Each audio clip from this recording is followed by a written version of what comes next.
Buen día, mi nombre es Axel Valladares, soy de la carrera de Ingeniería Civil de la Universidad Continental y hoy hablaré sobre el programa GEC-HMS, que su significado de sus siglas en inglés significa Sistema de Modelación Hidrológica, que es un programa elaborado por el Cuerpo de Ingenieros de la Armada de los Estados Unidos de Norteamérica y de acceso libre que se puede descargarlo mediante internet. Entonces, ¿para qué sirve y cómo se debe usar? Como lo dice su significado, nos ayuda en los cálculos hidrológicos, es decir, a calcular caudales, generar tránsito de avenidas, embalses, canales, entre otras aplicaciones.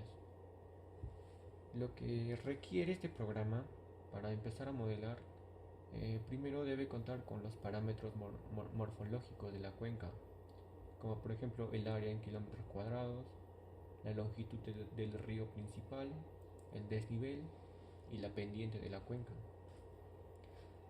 También debe necesitar el registro de precipitación con respecto al tiempo. Esto se puede obtener mediante el Cenami, entrar a su página principal y descargarlo. Y por último, se necesita tener el dato de tipo de suelo y cobertura vegetal de la cuenca, para así obtener el número de curvatura. Los pasos a seguir generalmente comienzan con el ingreso de los datos de la cuenca. Para ello se crea un componente llamado Basic Model Manager. Luego se ingresan los datos de la precipitación, creando el componente llamado Time Series Data Manager. Y tercero, se establece el modelo meteorológico, creando el componente llamado Meteorologic Model Manager. Y finalmente eh, se especifica el formato de salida, también de los resultados, creando el componente llamado Control Specification Manager. Bueno, para comenzar el modelamiento, primero se tiene que crear un nuevo proyecto, y esto usando los iconos de la barra superior del programa. Creamos el nuevo proyecto, nos va a salir una carpeta en la cual en esa carpeta lo creamos un nuevo componente llamado Basic Model Manager, o bueno, ese es el componente, podemos llamar como nosotros queramos. En nuestro caso lo ponemos Shulcas, y en ello vamos a importar los files tanto de la cuenca como de los ríos. En este también puede incluir subcuencas o varias corrientes de ríos con sus datos correspondientes. Luego usamos las capas para así tener una mejor visualización de los ríos sobre la cuenca delimitada. Luego de esto usamos los dos iconos señalados que lo tenemos en la parte de arriba. El primero lo usamos para crear el sitio de análisis, que mayormente se usa cuando se tiene múltiples subcuencas o varias corrientes de ríos. Eh, Luego el siguiente icono que nos va a servir para el control, o sea, se ubica en la parte final de toda la cuenca, donde llega todas las corrientes para calcular el caudal. Y en caso de tener varias subcuencas o varias corrientes de ríos, se usa un tercer icono, que va a servir para entrelazar los distintos puntos de control que se tiene para llegar a un mismo punto final de salida. Luego ingresamos los datos morfológicos, como es el área. En nuestro caso es 213,29 kilómetros al cuadrado. Y también elegimos el método para las pérdidas, que usualmente se pierde por infiltración, evaporación, percolación, entre otros. Lo que se elige mayormente, más recomendado, y debido a que tenemos el dato, del número de curva es el SCS número de curva. Seguido a esto se selecciona el método SCS unidades hidrógrafo. ¿Para qué? Para el volumen, supuestamente el volumen de agua o precipitación que no se pierde, este se transforma en caudal. Y más abajo, para el flujo base, este se tiene que desactivar. ¿Para qué? Para dar a entender que son flujos que se provocan solo por la acción de la precipitación, más no de otras fuentes que puede incluir, por ejemplo, el ser humano puede incluir o vive cerca de este lugar. Luego, en la siguiente pestaña se coloca el dato que teníamos del número de curva, que en nuestro caso es 84.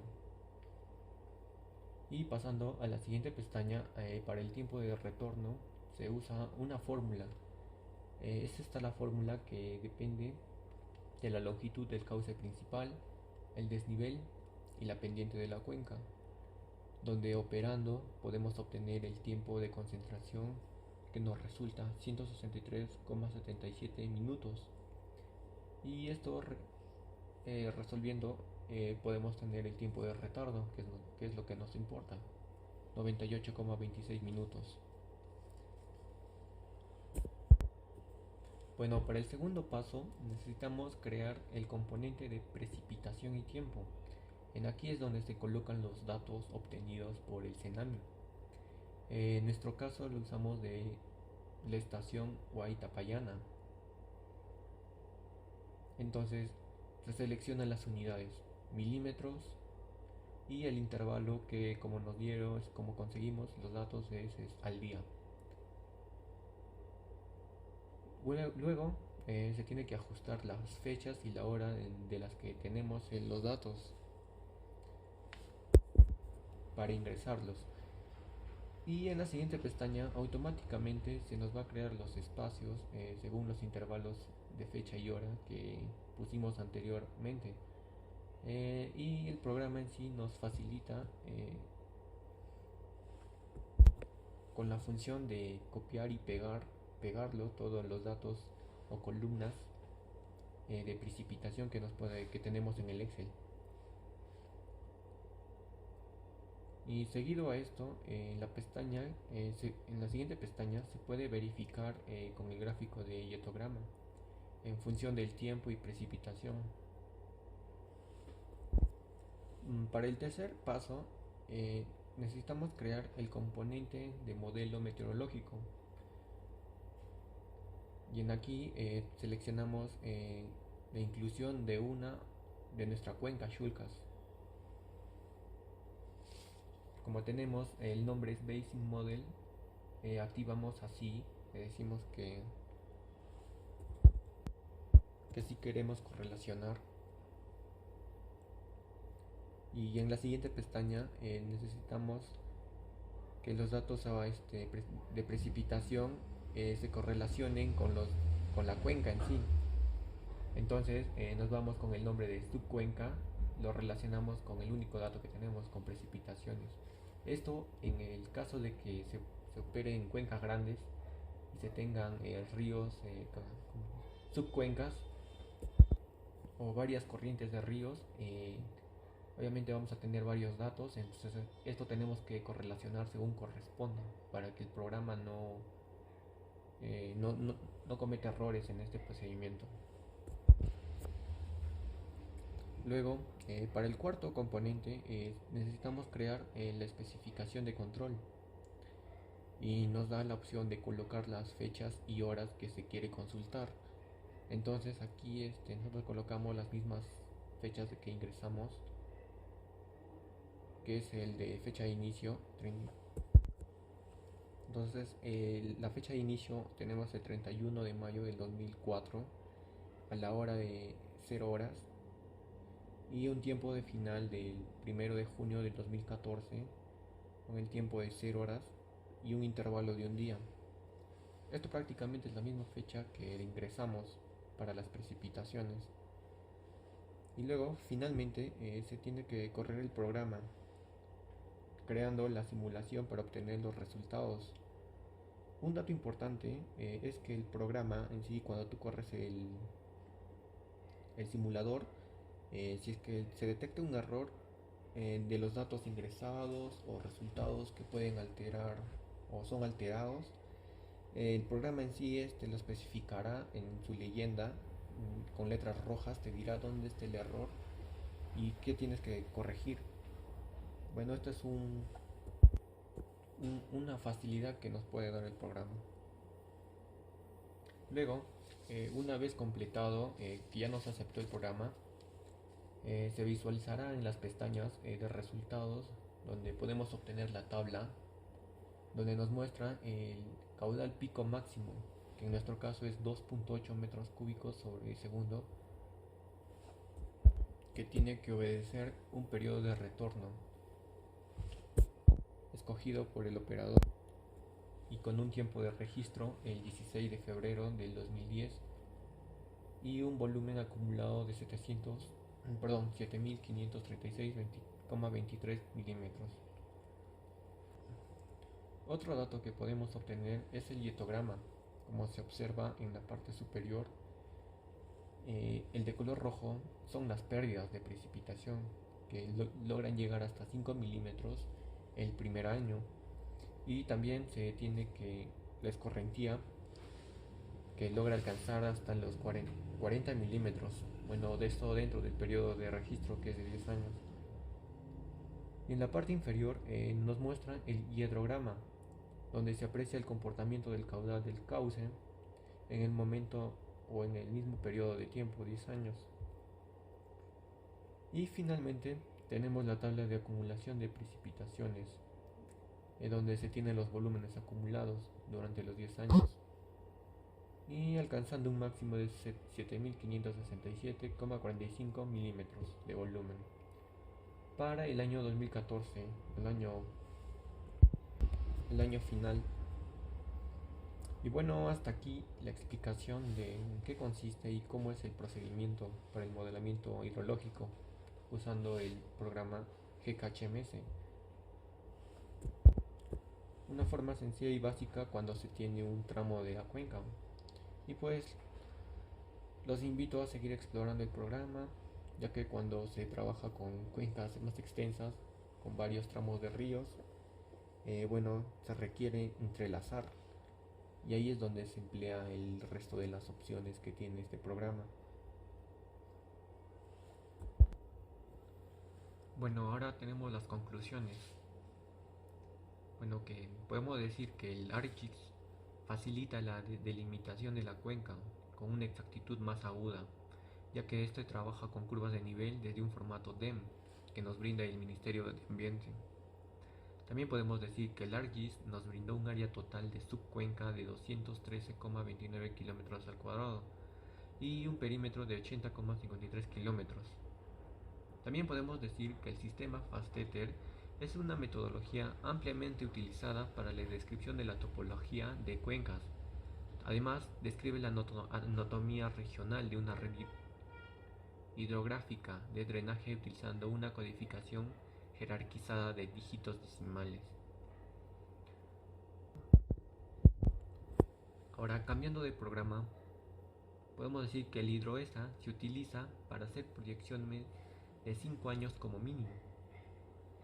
Además, este HidroESA determina los datos faltantes mediante la estadística aplicada.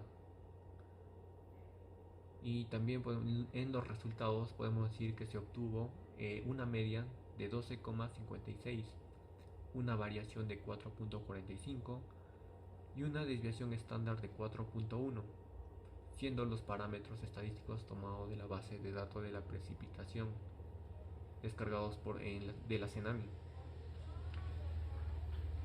Ahora pasemos al programa GHMS, que el caudal pico máximo que obtuvimos es de 2.8 metros cúbicos por segundo, y el registro fue el día 16 de febrero del 2010. El volumen de precipitación acumulado alcanzó, el máximo fue de 7.565,45 milímetros. Este registrado pues obviamente el último día de registro, ¿no? 2014. También Podemos decir que el registro de mayor pérdidas fue en el primer año, que alcanzó los 5 milímetros, y la escorrentía que alcanzó hasta los 40 milímetros de volumen.